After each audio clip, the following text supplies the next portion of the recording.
नमस्कार मित्रांनो, मी ऋषिकेश 84 ब्लॉग्समध्ये पुन्हा एकदा तुमचं सर्वांचं सहर्ष स्वागत. मित्रांनो, आज मी दापोलीत आलो आहे.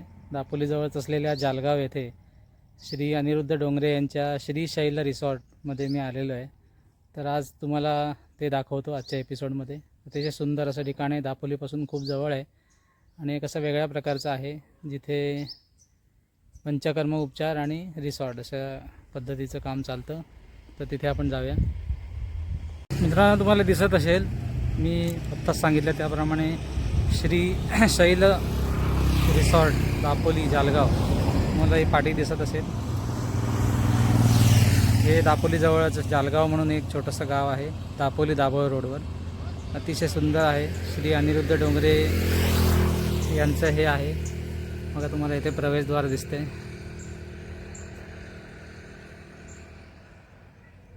अतिशय छान असं नैसर्गिक पद्धतीने निसर्गाच्या अतिशय चांगला इथे तुम्हाला सहवास पण मिळतो आणि इथे काही लॉजिंगच्या फॅसिलिटीज आहेत आणि त्याचबरोबर ते भविष्यामध्ये काही ते स्वतः डॉक्टर आहेत, श्री अनिरुद्ध डोंगरे. तर ते आयुर्वेदिक उपचार पद्धतीचा अवलंब करतात पेशंटसाठी. तर त्या रिसॉर्ट करण्यामागे त्यांचा हा उद्दिष्ट आहे. भविष्यात ते तसं चालूही करतील. तर आपण त्यांच्या या श्री शैल रिसॉर्टमध्ये थोडंसं फेरफटका मारूया. इथे तुम्हाला दिसतं आहे, इथे याप्रमाणे प्रवेशद्वारातनं तर मी आत आलो आहे. बघा, अतिशय सुंदर आहे, निसर्गरम्य ठिकाण आहे. दापोलीपासून अतिशय हाकेच्या अंतरावर आहे.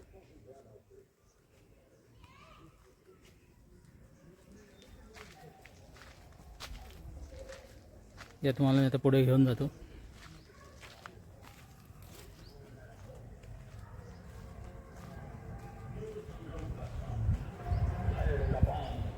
या रिसॉर्टच्या परिसरामध्ये अनेक नाविन्यपूर्ण कल्पना आहेत. जसे की तुम्हाला इथे भगवान श्री शिवशंकरांचा छोटा पुतळा दिसतोय. छोटीशी बाग तयार केलेली आहे, अतिशय सुंदर आहे. बघा, काजूची झाडं आहेत, केळी आहेत, वेगळ्या प्रकारची फुलं झाडं तुम्हाला तिथे दिसत आहेत. तर मी तुम्हाला इथे एक लग्नाचा हॉल पण आहे, जिथे तुम्हाला हा हॉल दिसत असेल. तर हा हॉल आहे, तो अनेक लग्न या ठिकाणी होतात, लग्न समारंभ होतात, वेगवेगळ्या प्रकारचे इव्हेंट होतात. बघा, त्याचं प्रवेशद्वारावर पण तुम्हाला अतिशय सुंदर बघा केळी दिसत आहेत, तुम्हाला केळीची झाडे. मित्रांनो, मी मगाशी म्हटलं तसं मला हा लग्न समारंभाचा हॉल तुम्हाला दाखवतो. मी एक छोटंसं डेस्टिनेशन वेडिंगच आहे आणि आपल्या सगळ्यांनाच माहिती आहे की आजकाल डेस्टिनेशन वेडिंगला अतिशय महत्त्व आहे. तर हा तुम्हाला हॉल मी परत एकदा दाखवतो.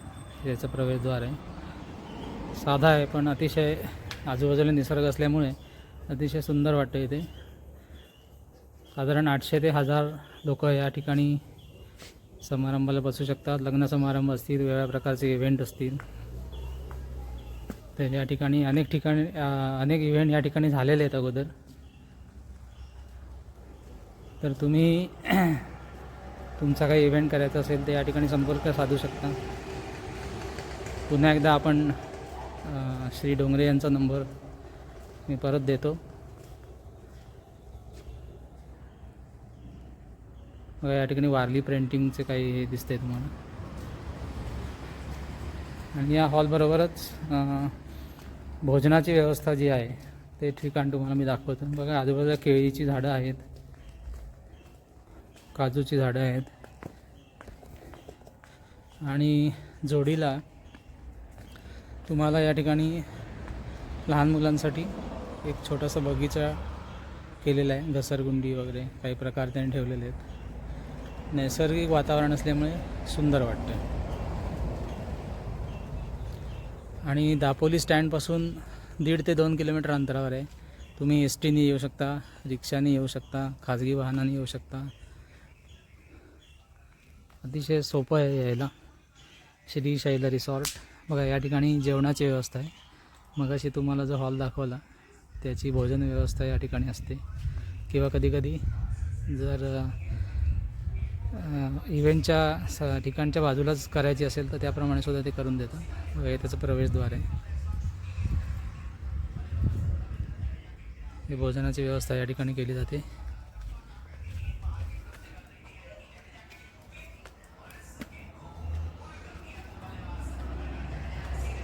अशा प्रकारे व्यवस्था आहे.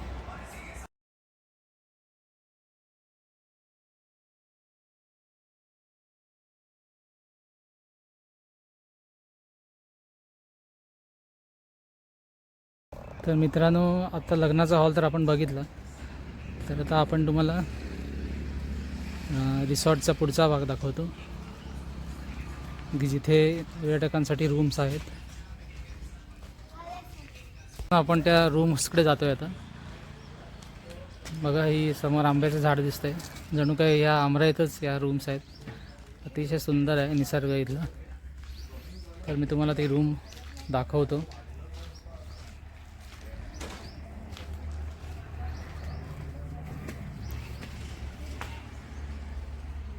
मग हा त्याचा इंटेरियर लुक आहे पर्यटकांना राहण्यासाठी. तुम्हाला AC ची सोयसुद्धा इथे उपलब्ध करून दिलेली आहे. इंटरकनेक्टेड रूम आहे. याला अटॅच दुसरी रूम आहे, तीही त्याचप्रमाणे आहे. तर याचे चार्जेस वगैरे तुम्हाला मी नंतर सांगतो.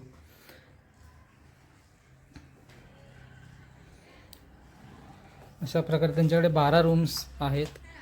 त्यांच्याकडे अनेक वेळा बुकिंग याचं झालेलं असतं. मगाशी म्हटलं त्याप्रमाणे लग्नाचे समारंभ देखील अनेक होतात. तर त्या लग्न समारंभाशी संबंधित अनेक लोक या ठिकाणी रूम्स घेऊन राहतात. हा इथला नेहमीचा अनुभव आहे. तर थोडं आपण पुढे जाऊया.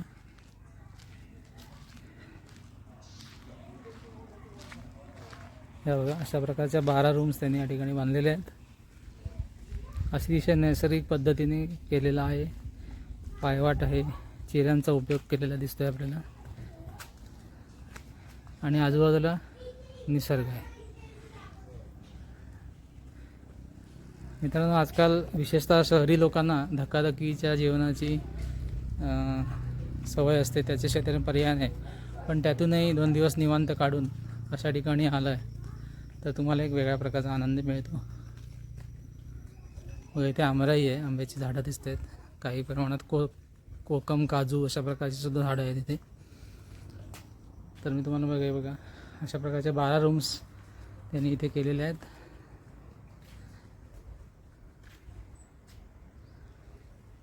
तर याचा पुढचा जो भाग आहे, या प्रोजेक्टमधला पुढचा जो भाग आहे तो तुम्हाला मी ह्याच्या पुढे दाखवतो आहे. आता या प्रोजेक्टमधला एक महत्त्वाचा भाग तुम्हाला दाखवतो. आता या ठिकाणी मी आलेलो आहे. इथे तुम्हाला एक वेगळ्या प्रकारचं संकल्पना इथे दाखवते. इथे तुम्हाला धन्वंतरीचं मंदिर दाखवते मी, जे या रिसॉर्टचाच एक भाग आहे. मगाशी मी तुम्हाला म्हटलं की डॉक्टर अनिरुद्ध डोंगरे यांच्या रिसॉर्टमध्ये, ते स्वतः डॉक्टर असल्यामुळे आणि आयुर्वेदाचे उपचार ते पेशंटवर करतात. तर या रिसॉर्टचा एक भाग म्हणजे श्री धन्वंतरी मंदिर.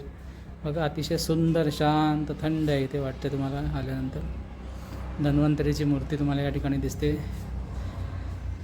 इथे पूजा अर्चा चालते. आणि मित्रांनो, तुम्हाला माहिती आहे की आयुर्वेद हे भारताचं अतिशय प्राचीन असं वैद्यशास्त्र आहे की ज्याचा उपयोग हजारो पेशंट्सना, लाखो पेशंट्सना आजपर्यंत झालेला आहे. आणि त्याची देवता म्हणजे धन्वंतरी आहेत. तर मगाशी मी म्हटलं तसं डॉक्टर डोंगरे यांची संकल्पना आहे, ते भविष्यात लवकर चालू करणार आहेत.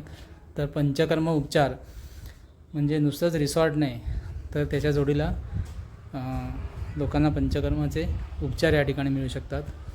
अतिशय शास्त्रशुद्ध अशा प्रकारचे उपचार. आणि या ठिकाणी तुम्हाला ध्यानगुंफा पण दिसतात. बघा, हे अतिशय विशेष बाब आहे की त्यांनी अशा प्रकारचं स्ट्रक्चर उभं केलं आहे की जिथे लोक शांत बसू शकतात, ध्यान करू शकतात. तर आपण या रिसॉर्टचे जे मालक आहेत डॉक्टर अनिरुद्ध डोंगरे यांच्याशी थोड्याशा गप्पा मारूया, त्यांना बोलता करूया. मित्रांनो, डॉक्टर डोंगरे आपल्याशी थोडीशी बातचीत करू इच्छितात, तर मला त्यांना बोलतं करायचं आहे. कारण हे असं वेगळ्या प्रकारचं रिसॉर्ट आहे. हे जनरली कोकणात असं कुठे बघायला मिळत नाही. खरं तर मुंबई ते गोवा एवढ्या पट्ट्यात तुम्ही फिरलात तर बऱ्याच वेळा असं प्रकारचं दिसणार नाही की जिथे दोन्ही आहे. म्हणजे तुम्हाला रिसॉर्ट पण आहे, इथे तुम्हाला पंचकर्माचे उपचारसुद्धा भविष्यात मिळू शकतात.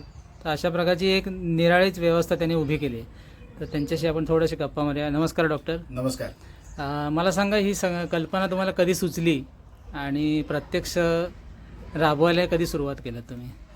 बेसिकली मी स्वतः आयुर्वेदाचा डॉक्टर असल्यामुळे माझं स्वतःचं पंचकर्म ट्रीटमेंट सेंटरही आहे आणि ते चालवत असताना असं लक्षात आलं माझ्या की बऱ्याचशा पेशंटना आपल्याला रेसिडेन्शियल पंचकर्म ट्रीटमेंट द्यावी लागते. बरोबर. याचा अर्थ असा की त्यांनी इथं यावं, पंचकर्माचा पूर्ण काळ इथेच राहावं, जेणेकरून त्यांची पूर्ण दिनचर्या, त्यांचा आहार आपल्याला मॅनेज करता येतो. आयुर्वेदाने सांगितलेल्या पद्धतीने त्यांची दिनचर्या आपण ठेवू शकतो.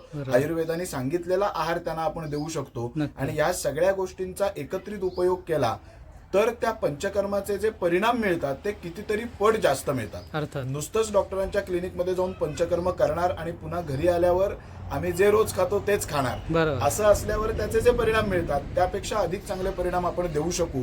या संकल्पनेतून मुळात मी हे रिसॉर्ट सुरू केलं, जेणेकरून या ठिकाणी मला येणाऱ्या रुग्णांना जो काही त्यांचा पंचकर्माचा पिरियड असेल, 7 दिवस, 10 दिवस, 15 दिवस, एवढे दिवस त्यांना इथे ठेवता येईल. बरोबर. त्याचा आणखी एक अतिशय महत्वाचा फायदा असतो. ज्या वेळेला आपण आपल्या रोजच्या व्यापातून दुसरीकडे जाऊन राहून ट्रीटमेंट घेतो त्यावेळेला दिवसाचे 24 तास आपलं मन सुद्धा, आपलं आरोग्य आणि आपली ट्रीटमेंट याच्यावरती एकाग्र झालेलं असतं.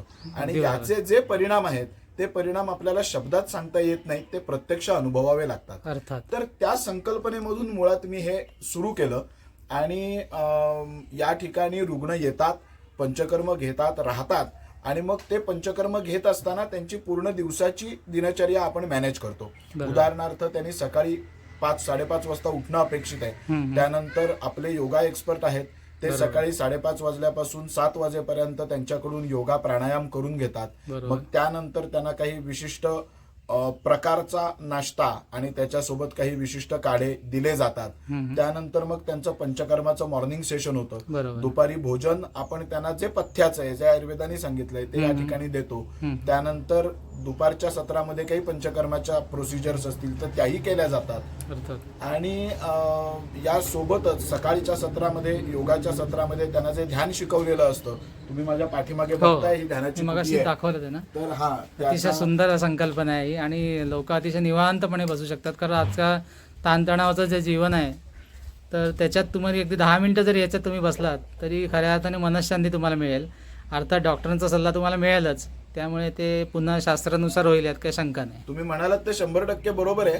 कारण आता मी स्वतः जवळजवळ 15 वर्ष प्रॅक्टिस करतोय आणि माझ्या 15 वर्षाच्या प्रॅक्टिस मधला महत्वाचा माझा अनुभव असा आहे की आत्ताच्या आपल्या सगळ्या रोगांचं 90% रोगांचं कारण मानसिक ताणतणाव, बदललेली दिनचर्या आणि बदललेला आहार. बरोबर. त्यामुळे आहार योग्य करणं, दिनचर्या योग्य करणं आणि मानसिक ताणतणावांचं नियमन करणं ही आत्ताच्या जमान्यामध्ये आरोग्याची त्रिसूत्री आहे असं म्हणायला आपण हरकत नाही. त्याची आवश्यकता पण आहे. त्यामुळे या तिन्ही गोष्टींचं प्रशिक्षण आपल्याला इथे मिळेल.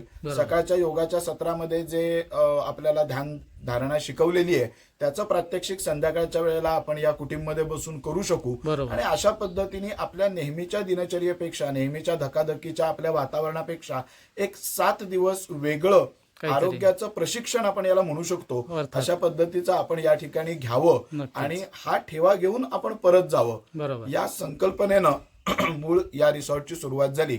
साधारण 2015 पासून मी कामाला सुरुवात केली. 2017 पर्यंत माझं इन्फ्रास्ट्रक्चर पूर्ण झालं आणि 2017 नंतर मी प्रत्यक्ष याच्या वर्किंगला सुरुवात केली. दुर्दैवाने आपल्या सगळ्यांना माहिती आहे मध्ये 2 वर्षाचा काळ कोविड मध्ये गेला आणि त्यावेळेला हे पूर्ण बंद ठेवलं होतं. पण कोविडचा एक म्हणजे असं म्हणणं किती योग्य आहे मला समजत नाही आहे, पण कोविडचा एक फायदा असा की लोकांना ही या गोष्टीची प्रकर्षाने जाणीव झाली की की आजार झाल्यानंतर ट्रीटमेंट घेण्यापेक्षा बरोबर. आजार होऊच नये याकरता आपण काय करावं. अर्थात. आणि त्यामुळे खरं सांगायचं तर कोविड नंतर माझ्या या संकल्पनेला अधिक प्रतिसाद लोकांचा मिळतोय. हा पंचकर्म हे साधारण सीझनल असतं, बरोबर. त्यामुळे जो पंचकर्माचा सीझन आहे त्या सीझन मध्ये माझ्याकडे इथे पेशंट्स असतात. आणि मग उरलेल्या वेळेमध्ये अर्थातच हे सगळं निसर्ग संपन्न वातावरण आहे, त्यामुळे पर्यटकांनाही ते आवडतं आणि त्यामुळे पर्यटकही खूप मोठ्या प्रमाणावर असतात. बरोबर. त्याच्या जोडीला इथे अजून एक कार्य चालतं. आता आपण जिथे बसलोय तिथे बघू शकता तुम्ही, माझ्या डाव्या हाताला एक यज्ञकुंड आहे. बरोबर, तुम्हाला दिसतंय मित्रांनो इथे. हा, आणि हे यज्ञकुंड आणि जे आता आपण मगाशी धन्वंतरीचं मंदिर पाहिलं त्या मंदिरामध्ये दत्तगुरूंच्या स्वयंभू पादुका आहेत. हो. तर या दोन्ही करता या दोन्हीचाही या एकंदरीत संकल्पनेमध्ये अंतर्भाव आहे. बरोबर. बऱ्याचदा असं होतं की शहरातल्या अनेक लोकांना काही ना काही धार्मिक कृत्य करायचं असतं, यज्ञयाग करायचा असतो, पण त्यांच्याकडे शहरामध्ये तेवढी जागा नसते, मनुष्यबळ नसतं किंवा बाकीचे जे सगळे रिसोर्सेस आहेत. अगदी छोटं उदाहरण म्हणजे यज्ञामध्ये टाकायला आपल्याला समिधा लागतात. या कुठे आणणार शहरामधून. त्यामुळे अनेकांनी असं मला सजेस्ट केलं की जर इथे दत्तगुरूंच्या स्वयंभू पादुका आहेत आणि हे धार्मिक स्थान आहेच पूर्वापार, तर आम्हाला जर असं काही कार्य करायचं असेल तर ते कार्य करण्यासाठी सुद्धा आपल्याकडे सोय असावी. तर तीही सोय इथे आहे. अनेक लोक म्हणजे आतापर्यंत किमान जवळजवळ 30 ते 35 लहान मोठे यज्ञ या ठिकाणी होऊन गेलेत. अनेक शहरामधली मंडळी त्यांच्या नातेवाईकांसह येतात. आपल्याकडे रूम्स आहेत, साधारणपणाने 60 लोकांची राहण्याची व्यवस्था आहे. त्यामुळे 15, 20, 25 जणांचं कुटुंब येतं. ते या ठिकाणी त्यांचं जे काही धार्मिक कृत्य आहे ते पूर्ण करतात. त्यांना लागणारे सगळ्या ज्या काही मटेरियल्स असतात किंवा ज्या काही रिसोर्सेस असतात ते आपण इथे उपलब्ध करतो. दापोलीमध्ये अतिशय उच्च शिक्षित पुरोहित वर्ग सुद्धा आहे की जो या सगळ्या यज्ञयागामध्ये निष्णात आहे. तेही आपल्याला या यज्ञ किंवा धार्मिक कृत्यांचं पौरोहित्य करायला इथे उपलब्ध होतात. आणि त्या पद्धतीनं म्हणजे आत्ताच फेब्रुवारी महिन्यामध्ये या ठिकाणी यजुर्वेद स्वाहाकार नावाचा जवळजवळ 8 ते 10 दिवस चालणारा एक यज्ञाचा कार्यक्रम एका यजमानांनी आयोजित केलाय. त्यांना स्वतःला यजुर्वेद स्वाहाकार करायचा होता, पण मुंबईमध्ये 2 BHK फ्लॅटमध्ये ते काही शक्य होत नाही. त्यामुळे त्या यजुर्वेद स्वाहाकाराकरता जवळजवळ 12 पुरोहित लागतात आणि त्यांच्या सोबत इतर मंडळी सगळी अशी साधारण 15 ते 20 जण ही यज्ञाकरता प्रत्यक्ष लागतात. आणि त्याच्यासोबत ती मंडळी म्हणजे यजमान आणि त्यांचे नातेवाईक हे सगळेजण 8-10 दिवस राहणार आहेत. बरोबर. आपल्या रिसॉर्टचा पण अतिशय उपयोग होईल. रिसॉर्टचाही उपयोग होईल. आणि आपण मगाशी बघितलं आपल्या रिसॉर्टमध्ये हॉल आहे मोठा. हो, मी त्यांना प्रेक्षकांना मगाशी दाखवला की साधारण 800 ते 1000 लोकांची व्यवस्था इथे होते. आणि त्याची भोजन व्यवस्थेचं पण प्रवेशद्वार आणि जेवणाची व्यवस्था पण उत्तम आहे. मगाशी त्यांचे संवाद साधला, तर त्याबद्दलही काय 2 शब्द तुम्ही सांगायचे. तर आता तो जो यज्ञ होणार आहे त्या यज्ञामध्ये येणारे एक जे प्रमुख पुरोहित आहेत त्यांचा भागवताचा खूप चांगला अभ्यास आहे. त्यामुळे या यजमानांनी अशी अपेक्षा व्यक्त केली की दिवसभर यज्ञ झाल्यानंतर संध्याकाळच्या वेळी आम्हाला तुम्ही भागवत कथा सांगावी, ऐकवाल का. तर तेही या ठिकाणी होणार आहे. अशा पद्धतीचे विविध कार्यक्रम आपल्या इथे चालू असतात. आणि त्या सगळ्या कार्यक्रमांकरता हे निसर्गाच्या कुशीत वसलेलं निसर्ग संपन्न असं इन्फ्रास्ट्रक्चर असल्यामुळे लोकांना ते खूप आवडतं. माझी आपल्या सगळ्यांना विनंती आहे की आपण सगळेजण कोकणामध्ये पर्यटन म्हणजे फक्त मासे आणि बीच एवढंच आपल्या डोळ्यासमोर असतं. या व्यतिरिक्त या पद्धतीचं अध्यात्म पर्यटन होऊ शकतं, आरोग्य पर्यटन होऊ शकतं आणि निसर्ग पर्यटन होऊ शकतं. तर या तीनही गोष्टींचा आपण विचार करावा. समजा वर्षातून आपण 4 वेळा बीचवर जात असू तर किमान एकदा तरी भेट द्यायला यावं, एखादं धार्मिक कृत्य करावं, एखादा आरोग्याचा मंत्र इथून घ्यावा आणि त्याकरता तुम्हाला सेवा देण्याची आम्हाला संधी द्यावी. एवढीच माझी आपल्या सगळ्या प्रेक्षकांना डॉक्टरांना मी त्या निमित्ताने शुभेच्छा देतो. त्यांचं भविष्य नक्कीच उज्ज्वल आहे आणि ह्याची भविष्यात नक्कीच गरज वाढत जाणार आहे, यात काही शंका नाही. तर डॉक्टरांना मी आवाहन करतो की त्यांनी त्यांची काही वेबसाईट असेल आणि मोबाईल नंबर सांगितला तर उत्तम होईल. माझा मोबाईल नंबर सांगतो जो आपल्याला खाली डिस्क्रिप्शन मध्ये पण मिळेल. वेबसाईट माझी नाहीये, ऑनलाईन बुकिंग घेत नाही, प्रत्यक्ष 1-to-1 संपर्कामधूनच आपण पुढच्या कार्यक्रमाची आयोजन करतो. माझा मोबाईल नंबर आहे 9226984069. पुन्हा एकदा रिपीट करतो मोबाईल नंबर 9226984069. डॉक्टर आमची संवाद साधल्यात त्याबद्दल धन्यवाद. मी पुन्हा एकदा या निमित्ताने सर्व प्रेक्षकांना, सर्व व्ह्युअर्सना आणि मित्रांना आवाहन करतो की तुम्ही ह्या परिसर मगाचपासून मी तुम्हाला दाखवतो आहे, तुम्हाला अतिशय आवडला असेल याची मला खात्री आहे. तर आध्यात्मिक पर्यटन जसं डॉक्टरांनी सांगितलं आणि त्याचबरोबर लग्नाचा हॉल, जसं तुम्ही जनरल लग्न समारंभ जे होतात ते या ठिकाणी करू शकता. आणि महत्त्वाचा भाग जो आता डॉक्टरांशी संवाद करताना मलाही कळला की अध्यात्म पर्यटन हा एक नवीन शब्द मला माहिती होता पण बरेच महिन्यांनी पुन्हा एकदा ऐकला. तर ते सुद्धा आपल्याला इथे करता येईल आणि निसर्गाची अतिशय तुम्हाला इथे साथ लाभलेली आहे. अतिशय निसर्गरम्य परिसर आहे, त्याचा नक्कीच तुम्ही उपयोग करू शकता. तर सगळ्यांना माझं आवाहन आहे की तुम्ही अशा प्रकारचं तुम्हाला उपचार घ्यायचे असतील किंवा अशा प्रकारचे यज्ञयाग किंवा धार्मिक कृत्य काही करायचं असेल तर नक्कीच आपल्याला डॉक्टरांशी संपर्क साधता येईल. मी पुन्हा एकदा त्यांचे काही फोटोग्राफ्स किंवा मोबाईल नंबर मी पुन्हा ह्याच्या डिस्क्रिप्शनमध्ये आणि फोटोग्राफ्समध्ये देईनच. तर डॉक्टरांना शुभेच्छा देतो आणि आपल्या सगळ्यांना पुन्हा एकदा कळकळीची विनंती करतो की नक्कीच या ठिकाणी भेट द्या. दापोलीपासून अगदी हाकेच्या अंतरावर, मला वाटतं 2-1 किलोमीटर अंतरावर हे जालगाव गाव आहे. तर त्या ठिकाणी हा श्रीशैल रिसॉर्ट आहे. तर मित्रांनो, पुन्हा एकदा सगळ्या व्ह्युअर्सना धन्यवाद. हा एपिसोड पूर्णपणे बघा असं मी तुम्हाला आवाहन करतो, कारण अतिशय वेगळ्या प्रकारची संकल्पना इथे यांनी राबवलेली आहे. तर पुन्हा एकदा सगळ्यांना धन्यवाद आणि मी आपली रजा घेतो. आवडलं तर लाईक करा, सबस्क्राईब करा, जास्तीत जास्त शेअर करा आणि व्हिडिओ पूर्ण वेळ बघा, एवढीच मी या ठिकाणी विनंती करतो. धन्यवाद.